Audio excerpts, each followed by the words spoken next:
वीरवार देर शाम तकरीबन 8 बजे गगरेट के मुबारकपुर में शिवपुर के पास पंजाब की एक पिकअप न PB08AY9995 में कुछ लोगों को गाय की अवैध तस्करी करते हुए पकड़ा गया।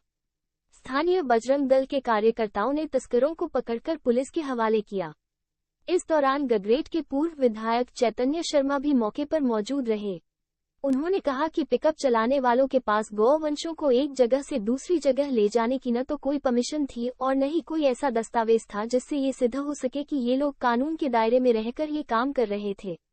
चैतन्य ने कहा कि इस तरह की घटना होना हम सभी के लिए दुर्भाग्य की बात है। हिमाचल प्रदेश सरकार को ऐसी घटनाओं की ओर ध्यान देना चाहिए और गाँव वासियों की तस्करी करने वालों पर कड़ी कार्रवाई करनी चाहिए। साथ ही उन्होंने पुलिस प्रशासन से भी 24 घंटे के अंदर अंदर कड़ी कार्रवाई करने की मांग की है।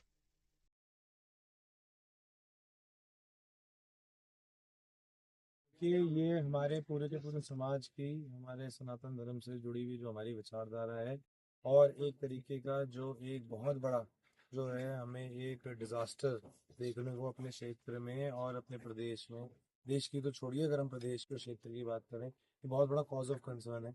और मेरे को तो अभी इसकी इन्फॉर्मेशन हमारे बजरंग दल के, जो हमारे यहाँ के लोकल हमारी लीडरशिप है, उनके माध्यम से जो है बताया गई। और ये एक बहुत बड़ा कॉज ऑफ कंसर्न है, खासकर देखिए क्योंकि ये इलेक्शन का टाइम है और यहाँ पर तो इस वक्त बोला जाता है कि सतर्कता जो है प्रशासन और शासन की सबसे ज्यादा होती है। तो दिन दिहाड़े अगर एक प्रशासनिक तौर तरीके से ऐसी जो है कहीं ना कहीं घटनाएं हमें देखने को मिल रही हैं, और ये जो एक सोच हमारे धर्म के साथ जुड़ी हुई है, एंड आज की डेट में एकमात्र जो सबसे बड़ी हमें प्रॉब्लम सोसाइटी में देखने को मिल रही है वो इसी पे ही आधारित है।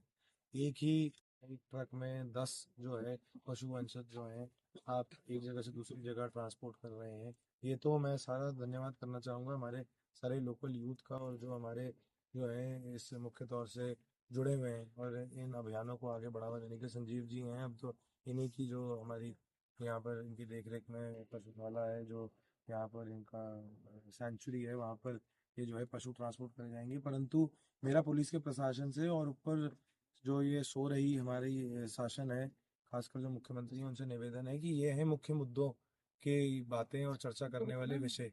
आज ऐसा क्यों हो रहा है कि पंजाब से एक गाड़ी आ पा रही है हमारे क्षेत्र में गगरेट के अंदर, अम्ब के अंदर, और वो 10-10 हमारी गौ माता जो हमारी माता के स्वरूप की हैं, वो उनको ट्रांसपोर्ट एक जगह से दूसरी जगह करा जा रहा है, और उसके लिए किसी भी तरीके का चेक बैलेंस नहीं है। आज की डेट में जैसे मैंने बोला, इलेक्शन के टाइम पे तो हर दूसरी गाड़ी भी चेक हो रही है। मैं खुद ही अगर प्रत्याशी हूँ तो मेरे आगे ही चलने वाली, पीछे चलने वाली गाड़ी भी चेक हो जाती है 2-3 बारी, और हम इन चीज़ों पे ध्यान नहीं दे पा रहे हैं।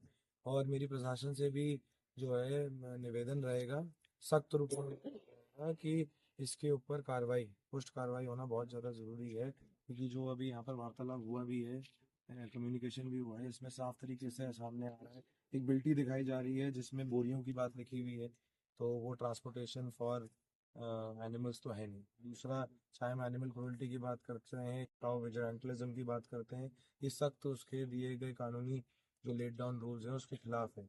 और हमारी जो लोकल पुलिस है वो भी यहाँ पर आई है, इनके फ़ोन जो हैं वो भी जमा करे गए हैं, और मेरी यही अनुरोध रहेगा। और हम पूरे के पूरे इस प्रकरण को जो है पुरजोर तरीके से फॉलो भी करेंगे कि जो इनका एक नेटवर्क है, नेक्सस है, वो साइबर टीम के द्वारा जो है वो इसका खुलासा होना चाहिए, और सख्त से सख्त कार्रवाई जो है होनी चाहिए। एग्जाम्पल हमारी सोसाइटी में सेट होना बहुत ज़्यादा ज़रूरी है, समाज के लिए बहुत ज़्यादा ज़रूरी है कि ऐसे 2-4 जो इंसिडेंट्स होते हैं उनके ऊपर सख्त से सख्त कार्रवाई हो। क्योंकि देखिए, जो मैं तो यहाँ पर एम मोमेंट पे आया हूँ, ये बात मेरी नहीं है, बात इन सारे यंगस्टर्स की है जो धर्म के साथ जुड़े हुए हैं, जो सनातन की विचारधारा को आगे बढ़ावा देने के लिए अपनी तरफ से जो है इतनी ज़्यादा जो है कठिन मेहनत कर रहे हैं। बात संजीव जी के त्याग की है, इनकी टीम की बात है कि खुद के जो है निजी स्वार्थ को भी दरकिनारे करते हुए वो हमारे समाज कल्याण हेतु, हमारे धर्म की रक्षा के हेतु जो है इतना बड़ा कार्य कर रहे हैं। और मैं भी 1.5 साल सरकार में रह के आया हूँ, सबसे बड़ी कमी यही होती है, सरकारें आ जाती हैं, विधायक भी चुन के आ जाते हैं, फिर हमारा ध्यान जो है इन चीज़ों से हट जाता है। इस वक्त मौका है, इस वक्त यही टाइम है, ये खासकर जो इलेक्शन के टाइम होते हैं, रियलिटी पता चलती है, सरकार इसके ऊपर क्या एक्शन लेगी, उसके ऊपर फ्यूचर निर्धारित होगा।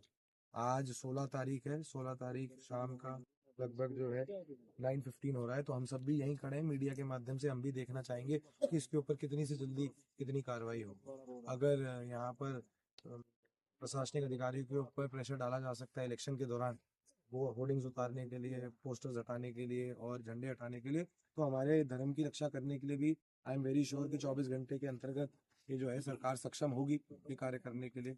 उनके काल में अगर उनकी आंखें बिल्कुल ही बंद हैं और उनको ऐसी चीज़ें होती हुई दिख नहीं रही हैं और इतनी ज़्यादा प्रशासनिक लापरवाही अगर होती भी हम अपने सामने देख सकते हैं, तो कहीं ना कहीं शासन को बीच में आना चाहिए और उसके ऊपर स्ट्रिक्ट से एक्शन लेना चाहिए।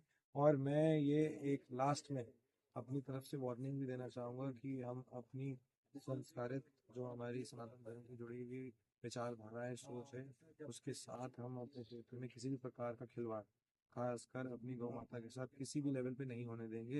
ये बात बड़ी स्पष्ट है। उसके लिए हमें जिस भी एंड तक जाना पड़ेगा हम उस एंड के लिए जाएंगे, लीगल तरीके से, प्रशासनिक और शासनिक कार्रवाई के अंतर्गत। परंतु इसका मतलब ये नहीं कि प्रशासन और शासन सोता रहेगा। अगर यहाँ पर इतने सारे लोग खड़े होके अपने घर परिवार की बलिदानी देके यहाँ पर इस मुद्दे और विषय पे खड़े हो सकते हैं, तो कहीं ना कहीं सरकार को इसके ऊपर कुछ कार्रवाई इमीडिएटली करना बहुत ज़्यादा ज़रूरी है। और ये चुनाव का भी एक मुद्दा है। पिछले 1.5 वर्ष में सरकार ने करा क्या है? हमारे जितने भी ऐसे भाई बंधु हैं, ये दिन रात एक करके दौड़े जा रहे हैं। और ये जो कांग्रेस पार्टी की सरकार भी चुन के आई है, 1.5 वर्ष में इन्होंने हमारे पशु वंशज के लिए क्या किया है, हमारी गौ माता के लिए क्या किया है, इसके ऊपर भी